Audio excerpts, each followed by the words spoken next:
Hello and good morning or good afternoon, depending on where you are. My name is Victoria Elliott. I'm the marketing manager at Mutare, aka Producer Vicky today. Thank you for joining us. We'll be starting in just a minute, so we're gonna let everybody join us. So please hang on, we'll be right back.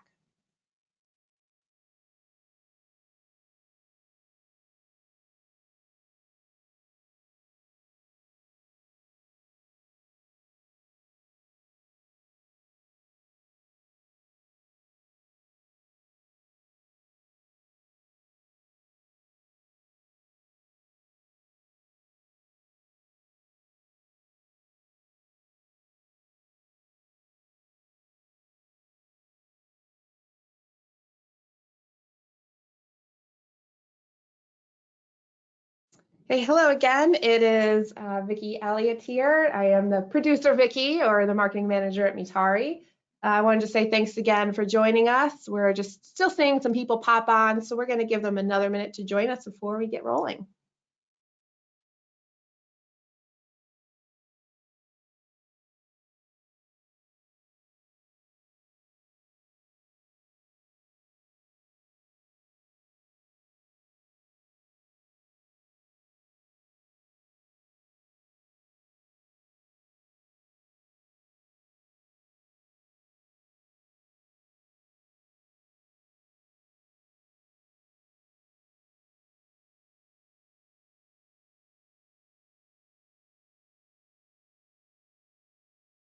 Okay, well, we're going to go ahead and start the webinar.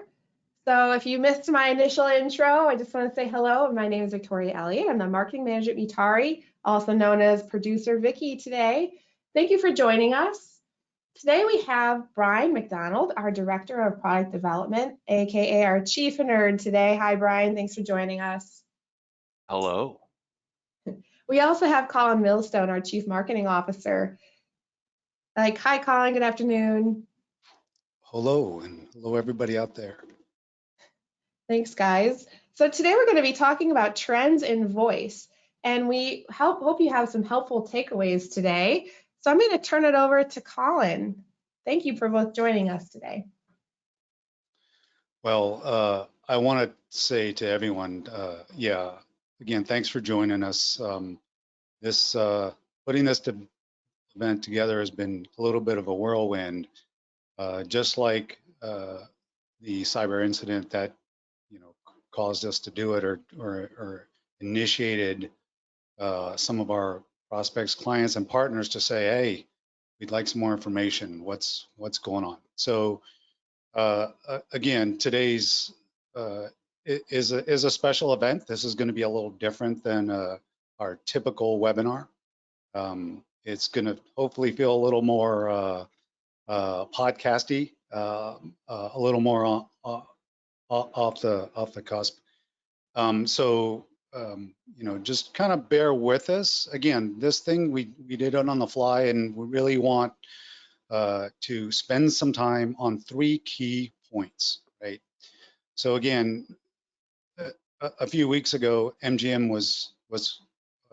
had a cyber incident, and then shortly thereafter, it came out that Caesars also disclosed, hey, me too, right? So definitely perked up a lot of chatter across media, et cetera. So today in this session, we want to really focus on 3 things. Number one, what's happened at MGM, and what should enterprise class organizations learn from their experiences. What the heck are voice-based attacks? What are the types of those attacks that are most pervasive that we should better understand? And lastly, how organizations can protect their so-called voice channel. So one of the things that's really important to note here is that we do not have any inside information about that particular MGM incident. We're learning along with you. However, we know a lot about voice security, voice threat defense, voice protection. And so again, we want to offer our insight, our knowledge, etc. Before I move on, again, I'd like to take a minute for Brian to introduce himself and his role at Mutare, et cetera, et cetera. Thanks, Colin. My name is Brian McDonald. I'm the Director of Product Development here at Mutare, and I've worked here for coming up, I think, 31 years right now. I was just reminiscing back to my first day in the office. I was putting in token ring network cards in Gateway 2000 computers. So that's how long ago that was. But today, I'm leading the team that is developing the voice traffic filter, and we're having a great time doing it. Thanks, Brian. So again, my name's Colin Millstone. I'm the CMO here at Mutare. I've been with Mutare for about 4 years. And to counter Brian's token ring, I've got IBM punch cards. That's my entry point in this space. So you crushed me on that one. Yeah, a few years back when the whole hanging Chad incident, again, I'm totally dating myself, that that's relevant to me, but nonetheless, again, so I've been in the tech space for quite a while. I'm pretty focused on technology-centric marketing with experience working with OEMs, resellers, distributors, etc., across lots of different technologies. All the stuff that I do as a marketing person is really business-centric and focused on intentional stuff. So anyway, enough about me. Let's get into it. So again, as we begin our show today, so to speak, our presentation, I have put together some slides, if you will, or some graphics. One of the things that we're really interested in is making sure that the folks that are watching this, experiencing this, have the opportunity to ask questions. So, you know, this platform, GoToWebinar, sometimes folks are not familiar with. So for just a minute, I want to go backwards and say, hey, producer Vicky, educate us on how to submit a question.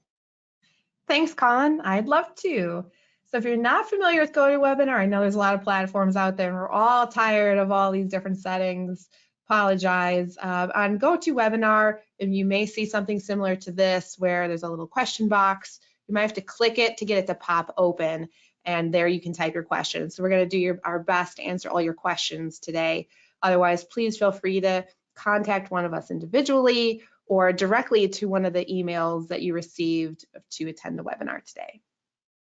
Excellent. Thanks, Vicki. So again, we do have some basic visuals. This is not a sales presentation. This is not a PowerPoint deck show. This is Brian and I kind of reviewing certain topics.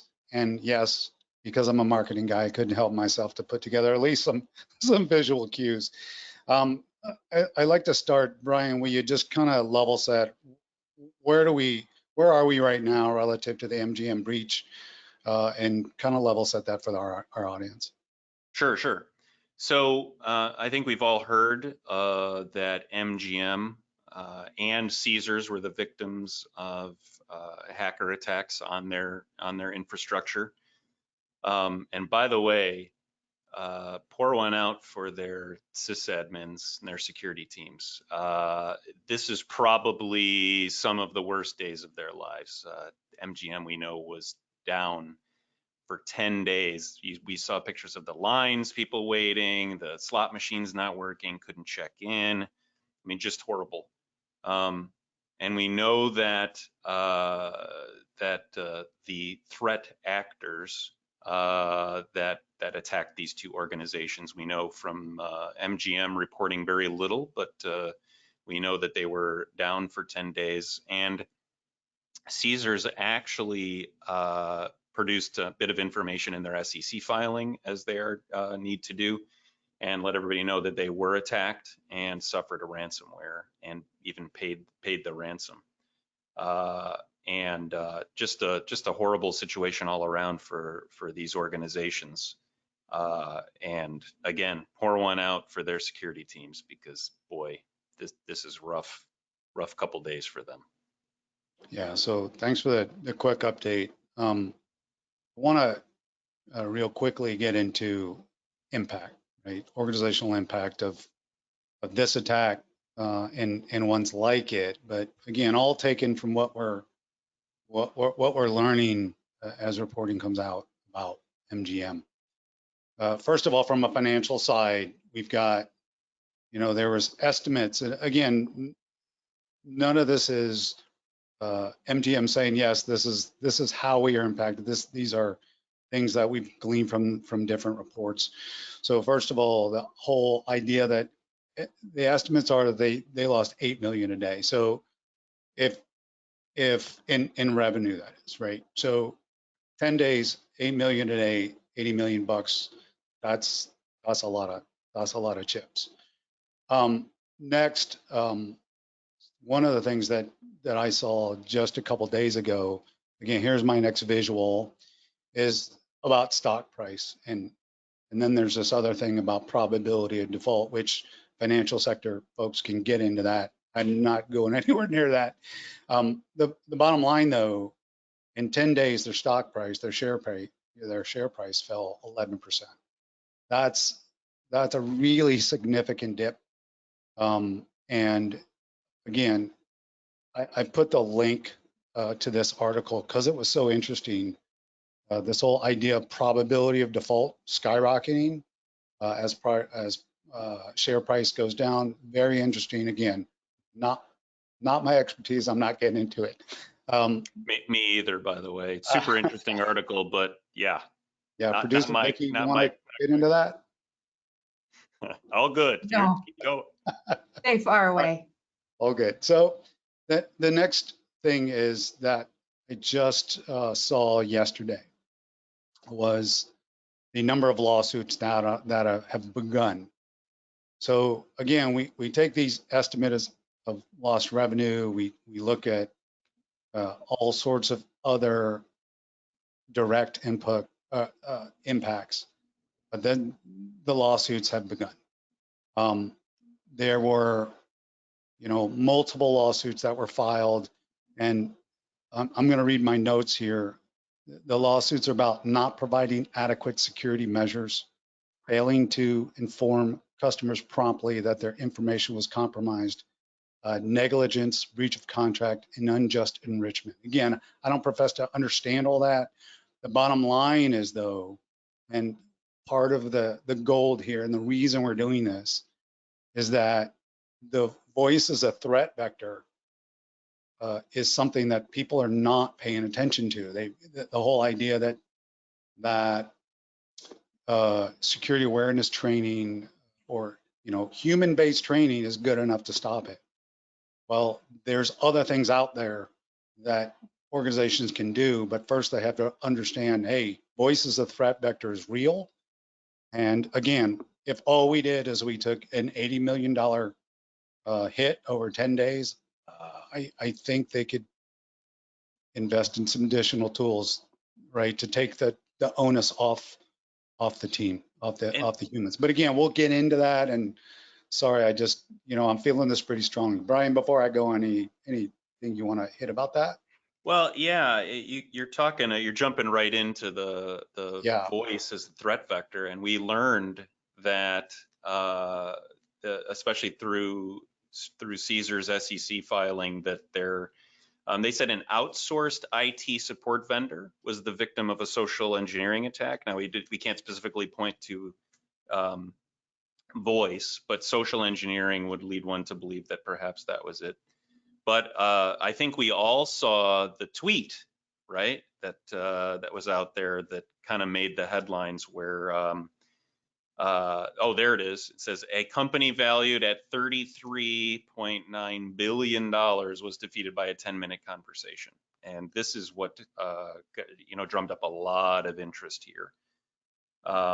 Because most likely, MGM, and this was specifically discussing MGM, most likely they were a victim of vishing. Vishing. All right, so here's my next visual. I went to it really quick. So again, some of the stuff, there's some kind of shameless back and forth. This is one of those, right? That the word phishing, and we're going to talk about, we do some survey, an annual survey here at Mentari in this space. And a couple of years ago in that survey, we had the word phishing and folks didn't get it. Like, what's that? Last year, same survey or evolved survey. Again, we're going to talk a little bit about that in a minute, but same word.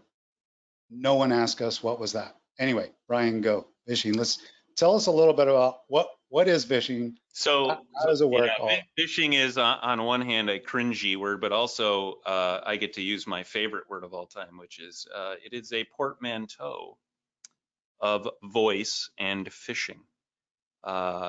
And I think most of us know what phishing is. Typically, that's done via an email. In the security world, they call that a business and email compromise attack.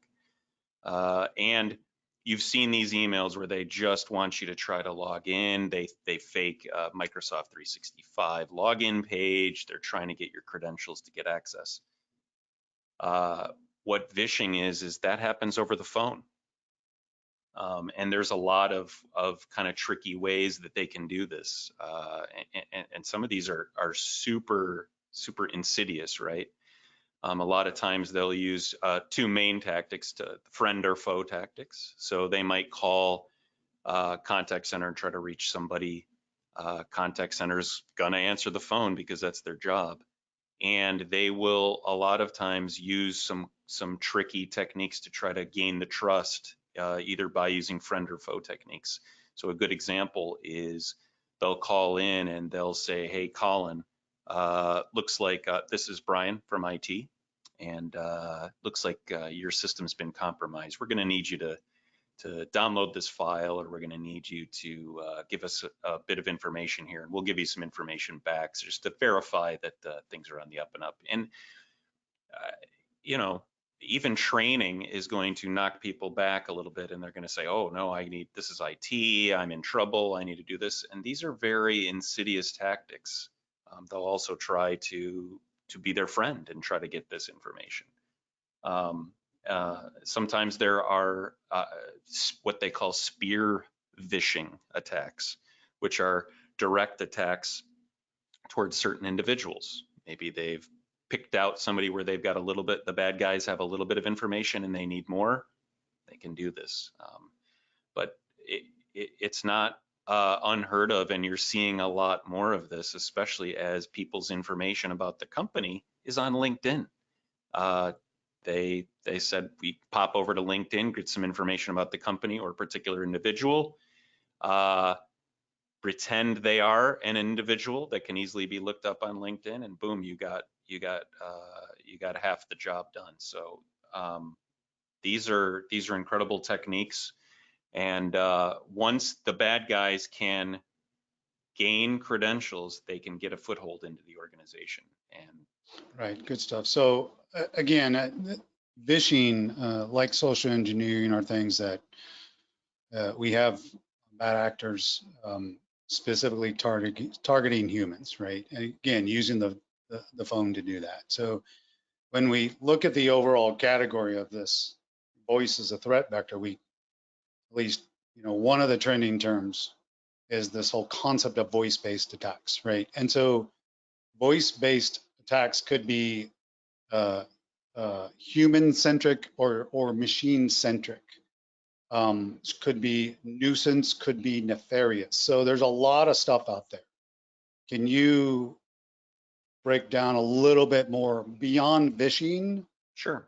And social engineering, when we talk about voice-based attacks or unwanted calls, what the heck are we talking about? Absolutely. I think the one that most people probably feel day to day is our robocalls.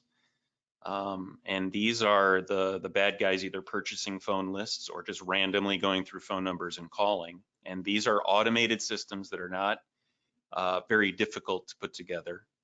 And if they get someone to actually answer the phone, they'll jump on, and then they'll start the social engineering. I think most of us have gotten the extended car warranty. Looks like your car warranty's expired, Colin. Or, hey, Colin, you've won a cruise. And now they've got you on the phone. We've heard of the Social Security Agency threats for folks. There's tons of tactics they use, and robocalls is a combination of, like you said, machine-centric attacks, but then once they get someone online, they can use social engineering tactics to dig in. And there's other subcategories of these. They have things called the one ring hang up, which is they'll call, ring once, and then hang up in the hopes that you'll call back. And one would think, oh, I don't care, I'm never answering the phone anyway, if I don't know who it is. But one of the other techniques they use is something called neighbor spoofing. So they will call using a phone number that's very similar to yours. And this works in the business world as well. And you might think, mate, is this a coworker that I'm getting this call from? Or at home, you might be thinking, is this, I was waiting for a call from the veterinarian that's nearby in my neighborhood, or a healthcare worker, or maybe I was getting a call from, maybe it's a neighbor calling in and I'm not sure, so why don't I just answer it? And now they've got it. So these can be a productivity break, but they can also be nefarious, where they're trying to get something from you. And then there's categories of spoofing the phone numbers and spoofing toll-free numbers, because maybe you're thinking it's a toll-free number. That doesn't seem very impactful or dangerous. Why don't I just answer that? That's probably something I was waiting for. Maybe it's my bank calling. And there's tactics to attack organizations as well. There's storming or brute force slamming, where they're just calls after calls after calls that can overwhelm contact centers or organizations that are have phone systems, which is pretty much all of them. Yeah. So again, one of the most important things is, and again, a reason we decided to put this podcast webinar thingamabob together was just to help educate folks that voice as a threat vector, again, is real. You're going to hear me keep saying that, but what does that mean, right? So we thought it was important that we begin to be clear about the terminology. So this whole concept of voice-based attacks is real, right? And what's interesting is, while many folks believe, and again, I have plenty of engineers that I hang out with, and when we talk about this subject, they'll say, well, robocalls, that's just a nuisance thing. Well, depending on your perspective, right? So if you're getting a bunch of robocalls to a customer support line, and then the good calls, or your real customers or partners or whatever, can't get through, that's a problem. So there's always nuance here. All we're saying is that it's time for organizations to get educated, and again, we're hoping this kind of helps in that vein. So again, we began with the whole idea of, let's level set about what's going on, or what we know today about MGM and a little bit about Caesars. Then get into what the heck is a voice-based attack, and now it's time to begin evolving to, okay, what can organizations do? As we ease into that subject, Brian has a unique vantage point that a lot of the times when Metari has customers, prospects, partners that are looking to better understand what the heck is your voice threat protection solution about, Brian is one of the folks that our services and sales team brings in to those discussions. What I like to do, Brian, is I'll like you put on the spot a bit. Tell us a little bit, when you get into those discussions, where, like, the business themselves, what do they have in place when they're initially talking to us? how are they protecting themselves? That's a prior good to question. finding Yeah. a technical solution? I would say by and large, the only protections they typically have is training. And sometimes the training is very good, right? Especially in contact centers. They are very cognizant of phone calls that are coming in and how they should be responding to these. In rare cases, they already have some tools in place, and these tools tend to be specific. So they might have a tool that's, especially in the financial world, to help with authentication of the caller, maybe some voice biometrics. And there's even some really cool tools out there that are analyzing the calls after the calls have been answered by the contact center. Voice ties into the recording of the call and the responses that are being provided. But these are rare, and by and large, these organizations are relying on training for this, which is interesting because if you look at these attacks are a security issue. And these same organizations, we know that MGM and Caesars have wonderful security infrastructures in place. And they absolutely have firewalls, and they've got SIM systems that are what they call systems that are used for logging events.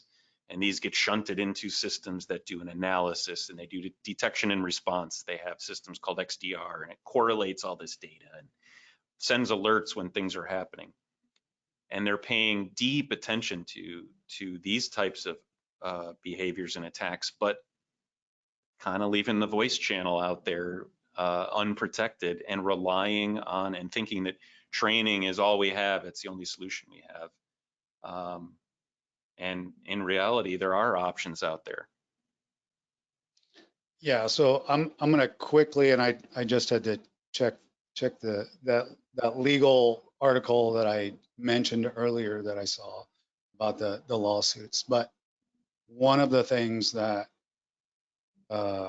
is being charged, so to speak, is that MGM didn't take adequate cybersecurity measures. So to me, this is spot on, right? So again, if we walk into an enterprise class organization and they have all sorts of great controls for data center, for their data network, for their endpoints, but voice is a training session or even multiple training sessions, I think we got an issue, because again, there are ways to do that with great enterprise class technology.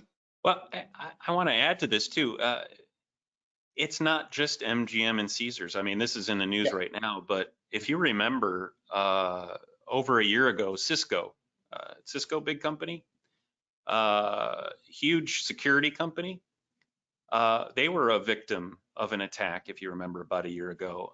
I attended the RSA conference and just this year, and they had some really expert speakers talking about the incident and publicly educating people about, hey, here's what happened to us. And phishing was one of the attack vectors the bad guys used, and they talked about you got to train your agents. And of course, I wanted to stand up and say, oh, we can help there. We know Twilio was a victim of a hacker attack, and that social engineering and voice phishing attack was part of it. Robinhood. These are trends that are happening, and unfortunately, it's increasing. And hopefully we can raise awareness that, hey, training just is not enough. Training is absolutely necessary, but it's not enough. Yeah. So a little bit earlier, I mentioned we do an annual voice threat survey, right? And again, still going to get into that later, but one of the things that's really interesting and came out of this year's survey was that by and large, our survey audience said, hey, number one, we now understand voice is a threat vector, but we also think it's time to do something about it. So again, I'm going to show you some numbers kind of towards the end, right before we get into Q&A, and we'll talk a little bit more about that. Again, this isn't a show about data, right? So there's a lot of different.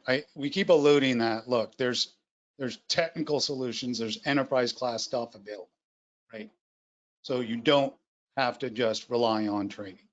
Can you kind of break down a little bit about, you know, what that means? And again, for our audience, when Brian and I do talk about the Metari voice traffic filter, which is our solution for that, this is not as intended to be salesy or any of that.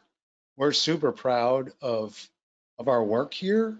We believe we have the best tool on the market, and we've had numerous industry awards, et cetera. So again, I apologize if we do talk about our tool, if it comes off as that, but it's not a sales tactic. It's, look, guys, we have real threats out there, and we've got a solution that can fix that can address that. Anyway, sorry for the diatribe. So I alluded to this a little bit. There are some tools out there. One of the best tools that you can do is stop these unwanted calls before they ring. And so what you can do is you can put a firewall, a voice firewall in front of the calls that are coming in. And this is to your organization, to your contact centers. Metari has one, it's the voice traffic filter. But the idea there is you are not just analyzing the call, and you might want to drop those calls or block those, but more importantly, you want to take a holistic approach and understand the calls that are coming in. And you want to be able to, even if you aren't blocking these calls, be able to take the information and use that context further down the line. This is especially important in places like contact centers. Contact centers want people to call them. They do not want to hang up on people unless they're absolutely sure that these are bad guys and we shouldn't be answering this call. But tools or firewalls can provide guidance on this call looks suspicious, or this looks like it might be something like this. And this can be used by their security team, maybe to route the calls to individuals that are trained or that can quarantine this phone call perhaps. Obviously, dropping calls is a possibility, and that can happen. And that way, you're really reducing your risk for these. There are other tools that you can utilize. I alluded to that. There are tools that can help with authentication. So these are for users that you know and trust. These are your customers. You can use voice biometrics for authentication, and there's other tools for that. And there are tools to listen to the recordings and the audio using some cool AI techniques for listening to the calls once they are answered. And all of these tools together really form a great protection. In security, we talk about layers of protection, so that even as, and they talk about this in the network security, is you want to protect your endpoints, you want to protect inside the firewall as well. It's these layers that are really important. Right. So the whole idea here is voice protection, just like everything else. We would always advocate an ecosystem approach, right? So absolutely, you know, there's no one size fits all for any of this stuff. So again, from a summary perspective, we've got call filtering versus call authentication versus fraud protection, right? So those are the basic three, we'll call them voice solution types, right? Mm-hmm. Voice protection types. Filtering happens at the very beginning, right? So if we're doing that right, it's helping all the other solutions do a better job too. Absolutely. So that's super important, right? Absolutely. The other point of of filtering stuff is where it occurs. Mhm. So again, we're stopping it at the network edge. So Correct. that's a super important element here, right? We're not letting it in.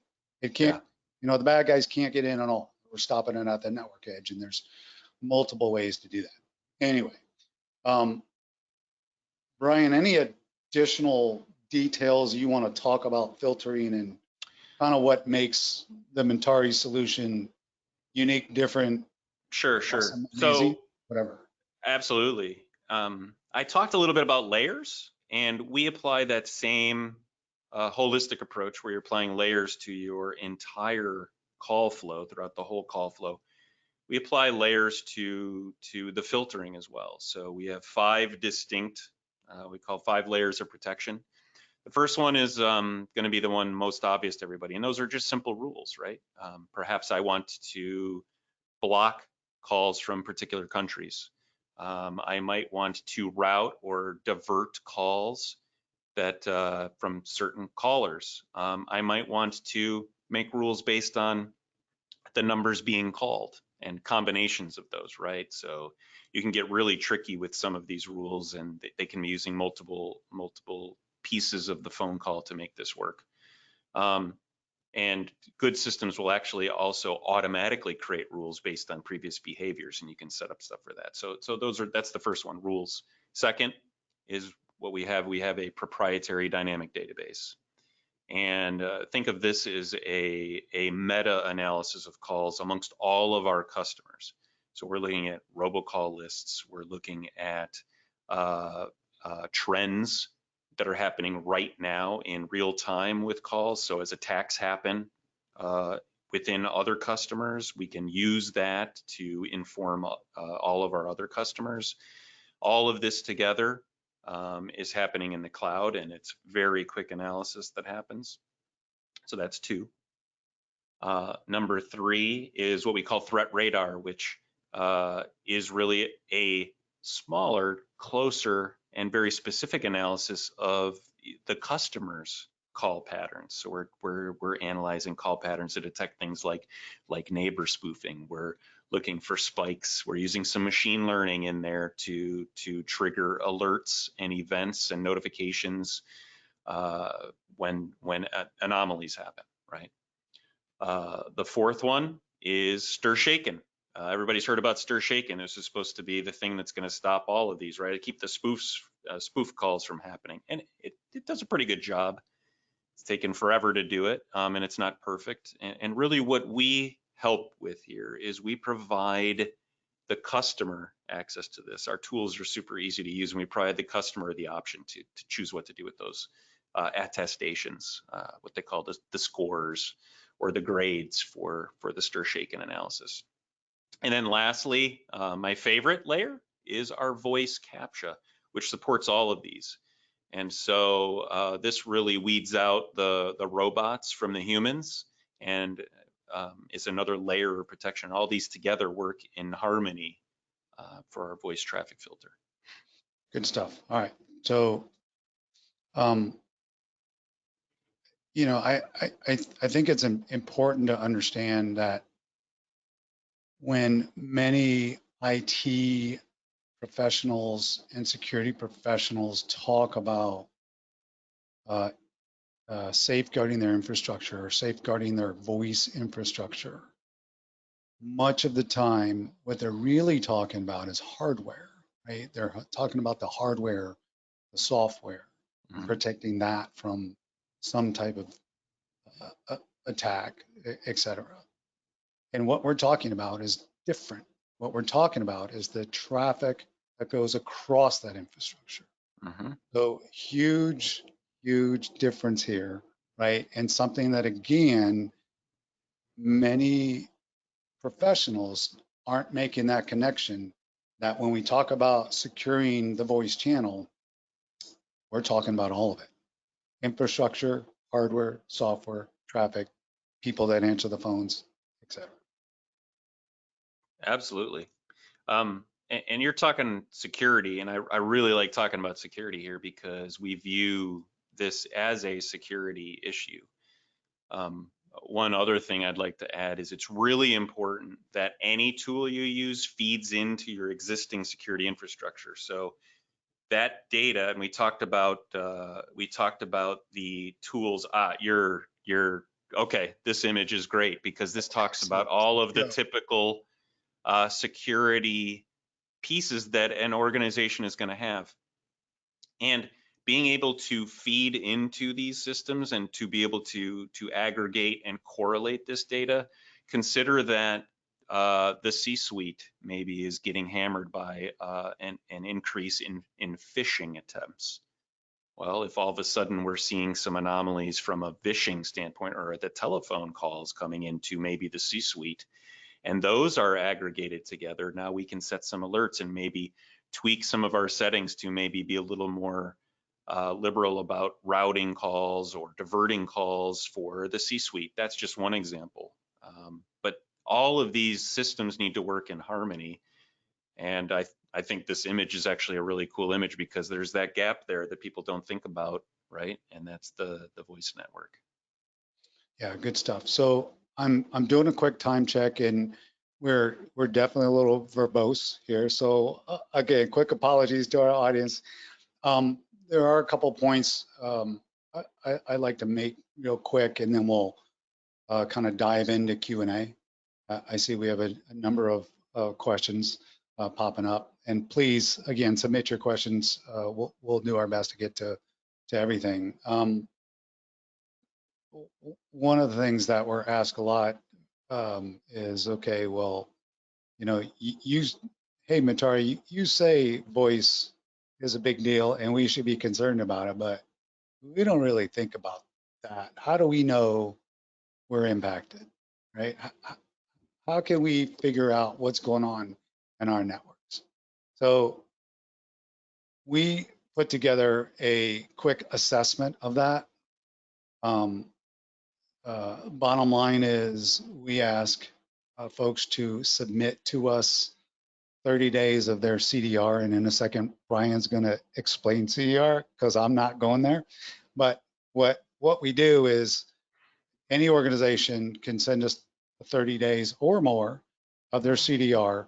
We will then run it through our tools, and we will provide a custom multi-page report. Again, this is called a voice traffic assessment. Anyway, we'll give them a specific report that shows them, hey, this is exactly what's going on in your networks right now on your traffic. And we will also talk a little bit about, you know, the risk factors involved.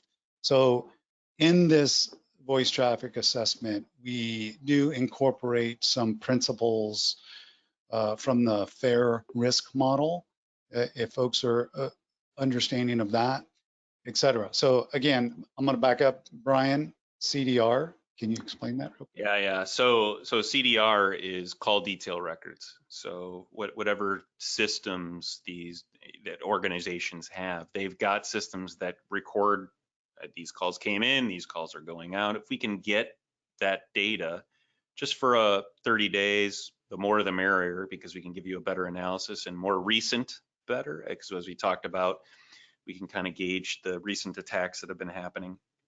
We can very quickly turn around a report that's very detailed, providing that voice traffic analysis and give you an impact analysis. Yep.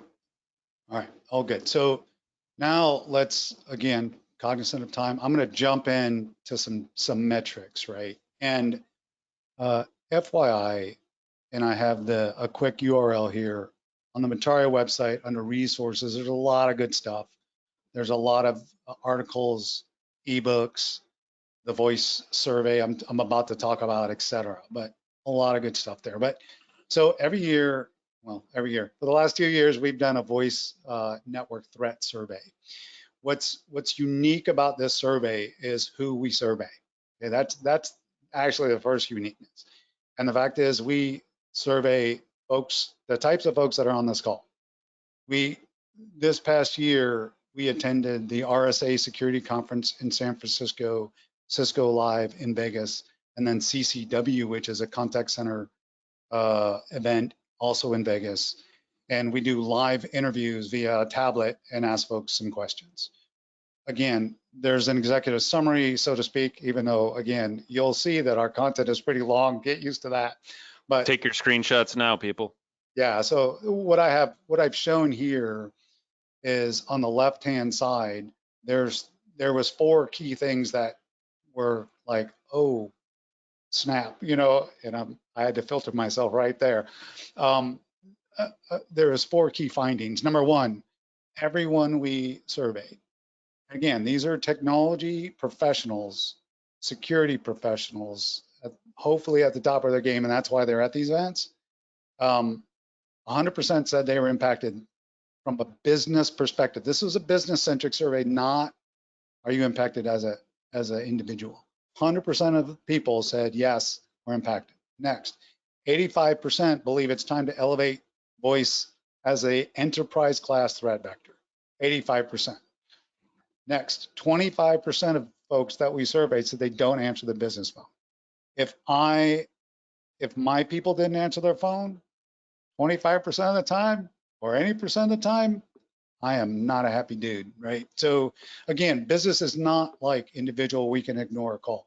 Business is business. We don't know who's calling us. We need to be receptive, online, and available. Last one is 90% of the folks believe, and again, I'm gonna go back to that attack surface graphic, the beautiful graphic I just showed. 90% of the folks said, hey, it's time to incorporate voice telemetry, voice data into that. Again, we can make that happen. All right. Absolutely. Then also on this sheet, and again, 60 more seconds, producer Vicky, I apologize. The index of unwanted calls is something we update about every quarter, and it simply breaks down some of what we see in the marketplace by industry. So again, it's an interesting index. And then to the right here are some things, some metrics that we see that other folks have put out that are super relevant to this space. All good. All right, now I think now it's time to get to our Q&A. Producer Vicky, tell us what's going on. Yeah, great. Thanks so much, guys. This is really informative and a lot of information in such a short amount of time. So I just want to point out that yes, there will be a copy of this recording available. Not only will I be sending it out after the event ends, but it can be found on our website, on our online event page. So you can find it there. If someone did not receive the email, it wasn't on today's session. And Brian, just for you, we want to talk about that we generally work with all partners. We're open, we're agnostic. Yeah, But you also I kind of see wanted, I see that question there. Our systems can be integrated in most, if not all, voice systems. So depending on how your phone calls are coming into you, whether it's a cloud contact center or an on-premise system or a hybrid, typically we can work with that. Contact us and we'll work with you specifically on your specific setup. Absolutely. great, thank you. And Brian, I'll pass off this other question for you as well. So talking about the 5 layers that we had before, what if a hacker grabbed the phone number of, let's say, a Bank of America's main phone number? How do you know that this is really not the bank's main number, but it's a scammer that just stole it? Sure. Yeah, this is a great example. So you can look at this from 2 perspectives, right? One is if you're Bank of America, that's not cool, right? People stealing my phone number, which is going to happen. Attackers will grab phone numbers, maybe a toll-free number from Bank of America, and use that. That erodes the trust of Bank of America. And then look at it from the perspective of everybody that these hackers are calling with that phone number. There are techniques to determine this.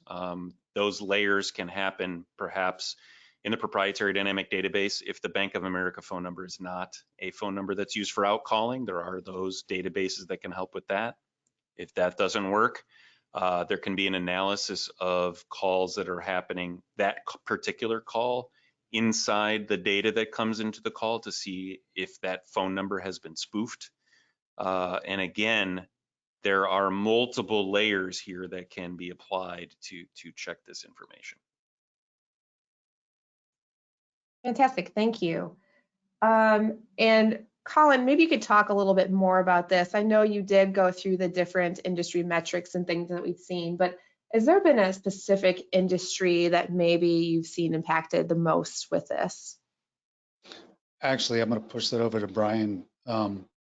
He's involved with a lot of our clients, as I mentioned earlier, and he's definitely the smarter guy in the call.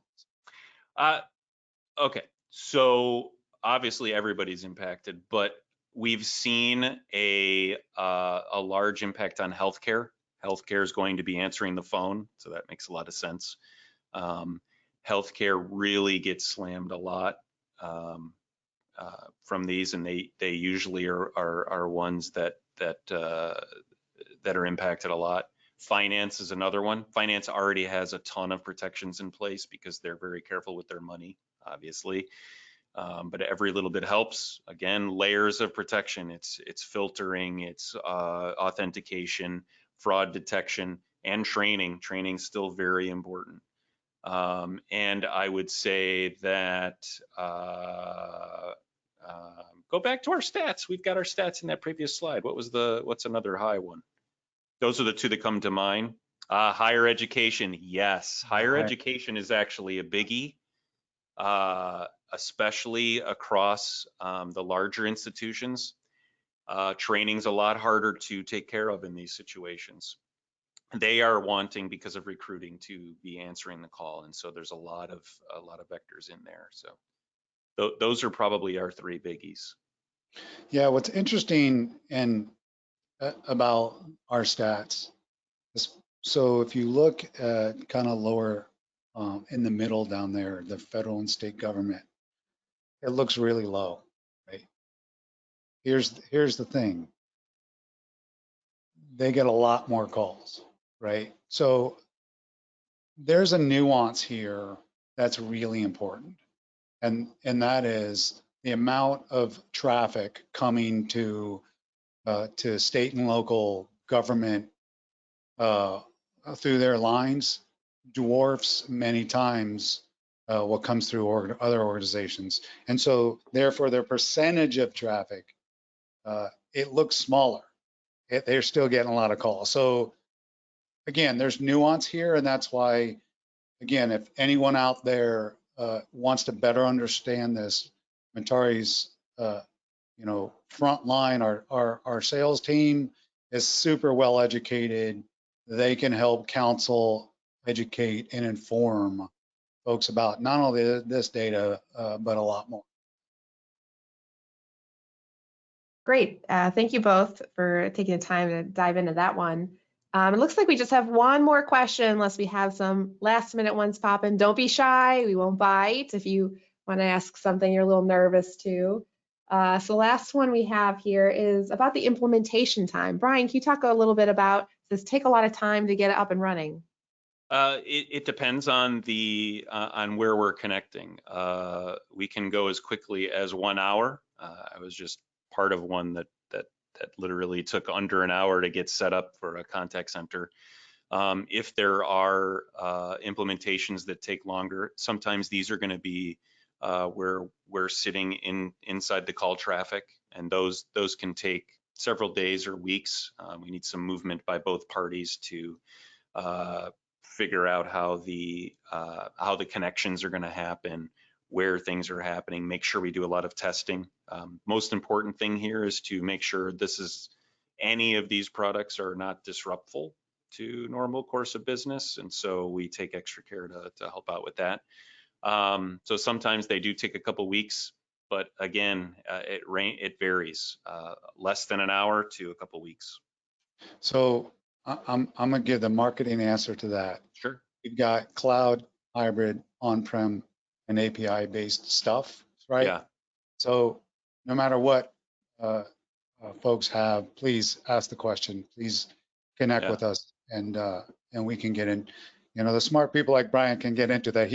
Ryan does his best to make this palatable to folks like me and not get into the bits and bytes and the blinky lights. But we can definitely play in a lot of space. Great, thank you. And someone did ask about our assessment, our VTA, that is available on our website. Please feel free to go there directly to find it. You can also search for it. So we have additional information there. You can also submit your CDR data directly from the site if your file size is small enough. Otherwise, you'll be working with our team directly for that. Yeah, there's some more questions about the partners coming in as well. If you, we can reach out to you directly to see if we have a partnership directly with you. Otherwise, we're happy to help work with you to find someone that we can partner with. Yeah, real quick, Vicki, if folks go to the Metari website, in the top nav, it says something about voice traffic filter.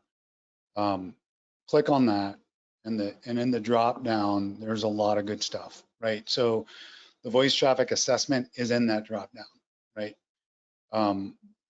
And hopefully there's a bunch of educational, like it'll explain a little bit more about it. The other thing you'll see in the drop down is the ability to submit CDR, right? It's right there, right?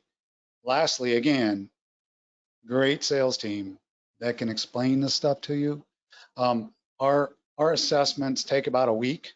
So once you submit your data, it takes about a week.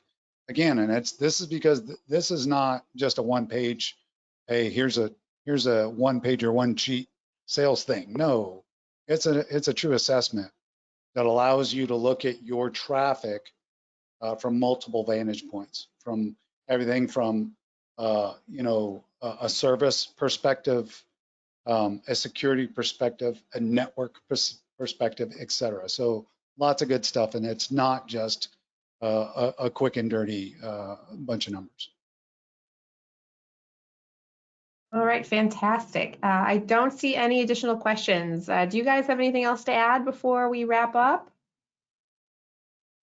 Oh, Colin, invite me on to the next one. I'd love to be on. This Yeah, was super so Producer Vicki, I think we do some type of a survey after, and we probably should have said this earlier, but would love some feedback if this format is something that folks want to see more of.